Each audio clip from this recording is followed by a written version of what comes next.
Halo semuanya, perkenalkan kami dari kelompok 1 KPKG Teknik. Kenalin, aku Grace. Saya Ivan Ahmad Samutra. Saya Andre Parusi. Saya Rifai Rahman. Saya Muhammad Kais Al-Ghifari Arfi. Saya ada Semarni Fitria. Saya Gita Ramadhani. Enjoy your video!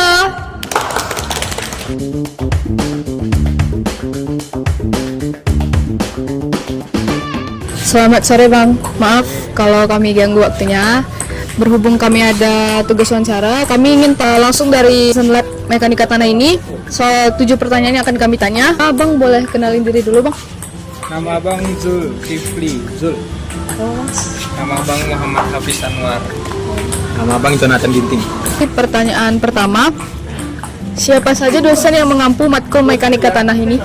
Semua dosen yang ada di sini sih, mulai dari Pak Suwikno Agus Nugroho. Itu dosen yang ngajar ilmu bumi, mekanika tanah, fondasi. Pak Gunawan juga ngajar mata kuliah yang sama. Pak Gunawan Wibisono, Dr. Syaul Satibi itu ngajar fondasi dan beberapa mata kuliah pilihan untuk geotek. Pak Ferry Fatnanta ngajar mekanika tanah, fondasi. Pak Yusa dan Pak Agus itu juga bagian dari dosen geotek. Selanjutnya pertanyaan kedua, bagaimana susunan struktur di lab mekanika tanah? Mungkin Abang bisa jawab. Struktur kalau dari kepala lab mekanika tanah sendiri Pak Syawal. Terus kemudian di lab mekanika tanah nih kita juga punya admin lab namanya Pak Suratman PLP. Admin PLP itu Pak Suratman. Kemudian asisten dari dosen ya kami lah. Selanjutnya Bang, bagaimana SOP di lab mekanika tanah nih Bang? SOP untuk pelaksanaan praktikum atau pelaporan? Praktikum lah ya. Iya, praktikum. Praktikum udah jelas, yang diutamakan itu kan K3 ya, kesehatan dan keselamatan kerja. Pokoknya K3 di lab harus dipenuhi. Pakai ya, contoh-contoh kecilnya harus pakai sepatu. Baju praktikum kan ada yang baju terusan yang warna oranye. Beberapa pengujian tuh butuh menggunakan sarung tangan, pakai masker untuk beberapa pengujian yang diperlukan. Kalau di lab udah jelas kita pakai safety di lapangan seperti sepatu, sarung tangan, helm. Yang jelas intinya tentang K3, kesehatan dan keselamatan kerja. Apapun kegiatan di lab maupun itu praktikum atau penelitian mahasiswa untuk menyelesaikan skripsi.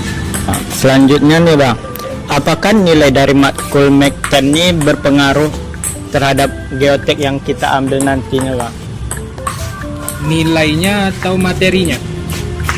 Nilai misalnya mau gak lulus geotek Mektan nih, mau ambil geotek lain. Berarti maksudnya mata kuliah fondasi itu bisa diambil ketika mekanika tanah itu selesai.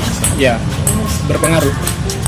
Kalau misalnya itu kan artinya nggak lulus ya. Ya itu nggak bisa ngambil fondasi. Mungkin Abang bisa jawab. Pertanyaannya, apa permasalahan yang sering dihadapi mahasiswa ketika praktikum Mektan? Permasalahan mungkin yang pertama, sebagai mahasiswa mungkin satu, kurang disiplin ya. Kalau misalnya dosen atau asistennya suruh tepat waktu ya, kita harus tepatin.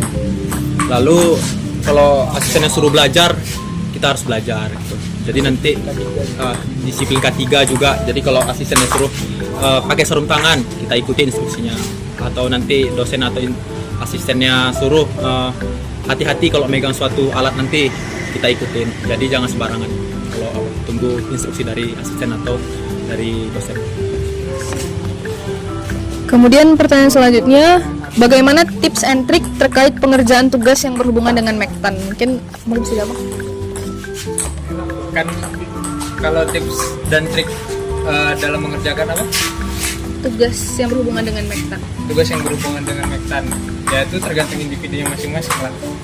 Kalau keaktifan mahasiswa kan bisa dilihat dari cara dia bertanya sama dosen atau dia bertanya ke asistennya. gitu.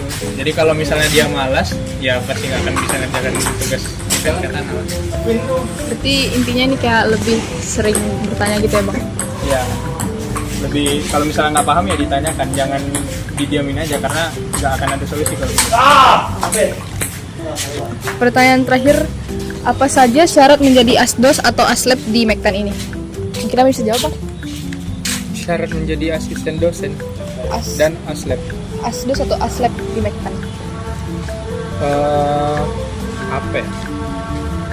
Syaratnya yang jelas yang paling pertama tuh kemauan dari diri sendiri, bukan atas paksaan. Yang kedua tuh ya persiapkanlah dirinya dari integritas dirinya, loyalitasnya. Intinya kalau mau dilihat dari akademiknya itu kan bisa dipelajari ya. Yang jelas rajin, disiplin. Terus kalau untuk teknis dan mekanismenya, syarat-syaratnya itu bisa lebih lanjut dibahas sama dosen karena kan bukan asisten yang menentukan siapa yang mau masukkan. Nanti boleh kalau mau ditanya langsung sama dosen KBK Teknikan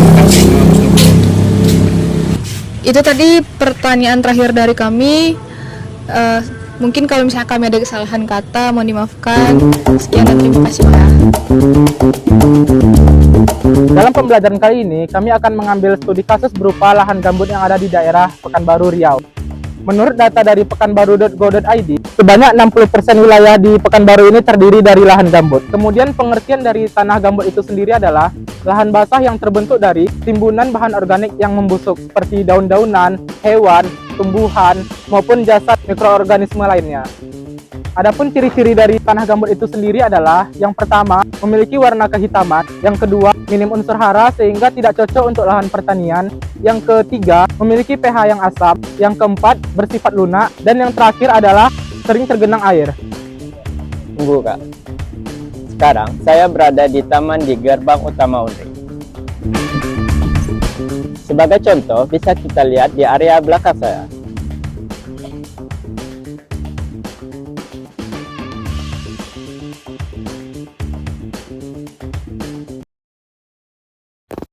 Analisis SWOT. Yang pertama adalah kekuatan atau strength. Karena lahan gambut di Riau ini sudah ada sejak lama, jadi masyarakat dipaksa bisa untuk memanfaatkan lahan tersebut sebagai lahan perkebunan. Selain itu, menurut jurnal yang kami baca, ekosistem gambut merupakan salah satu ekologi penting yang berperan dalam pembangunan sektor kehutanan loh.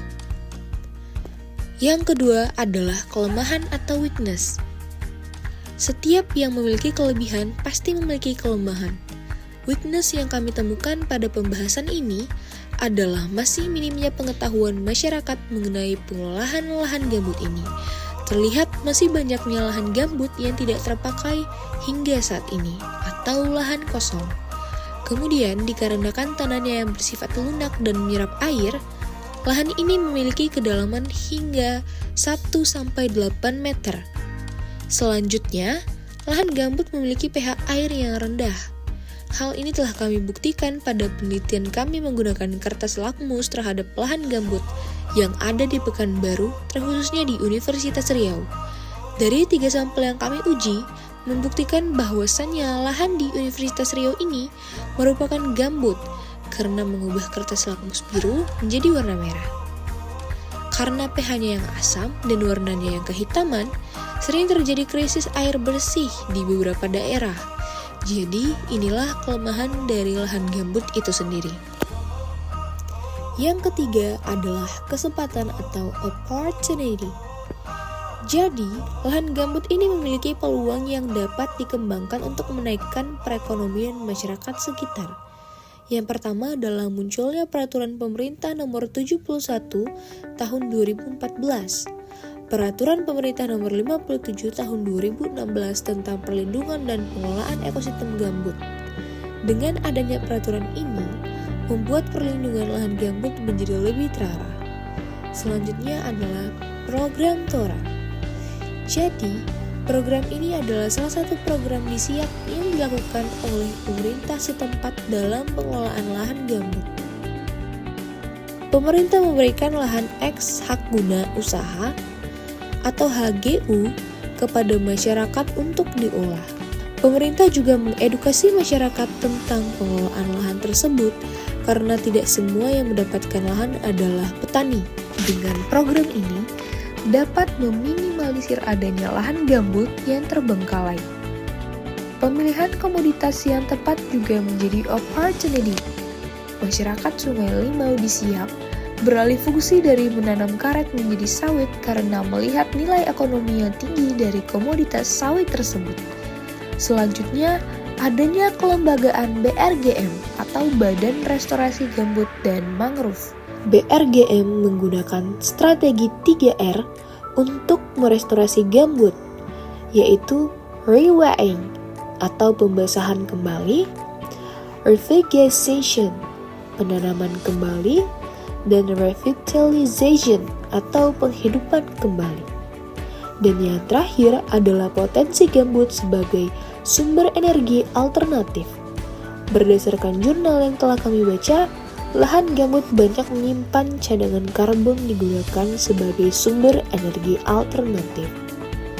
Jika memang dialihfungsikan sebagai energi alternatif, tentunya dapat meningkatkan perekonomian masyarakat setempat. Yang keempat atau yang terakhir adalah ancaman atau threats. Dari SWO yang tadi, tentunya terdapat suatu ancaman yang dapat mengganggu pengelolaan lahan gambut. Yang pertama adalah lahan gambut mudah terbakar. Karena jika terjadi kemarau berkepanjangan, tanah ini akan sangat kering dan juga di bawahnya terdapat cadangan karbon sehingga mudah sekali untuk terbakar. Kemudian, perubahan iklim yang tidak menentu juga menjadi ancaman jika kemarau berkepanjangan akan menyebabkan kebakaran, sedangkan jika hujan berkepanjangan akan menyebabkan genangan air yang besar.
I'm an icon, man. I'm a girl about a 10. I should fuck her in a bed.